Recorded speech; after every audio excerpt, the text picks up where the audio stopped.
আত্মজ্ঞানী তো একমাত্র হতে পারে গুরু কৃপায়, তাছাড়া আত্মজ্ঞানী হওয়ার দ্বিতীয় কোনো রাস্তা নেই। বেদান্ত চর্চাটা আমার একটা সহায়।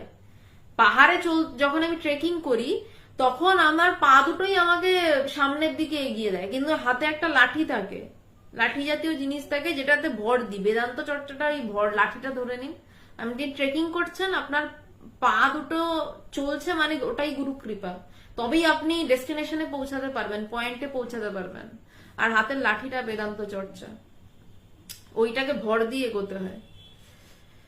যাই হোক, তো বলছেন যে সাধন ভজনের দ্বারা যদি বুদ্ধি পরিশুদ্ধ হয়, যদি বুদ্ধি ইচ্ছা করে যে না এবার আমি জানবো, এবার আমি তাকে জানবো যাকে দিয়ে সব জানছি, আমি যাকে পরিতৃপ্ত করতে আমি আমার সারাটা জীবন কাটিয়ে দিচ্ছি,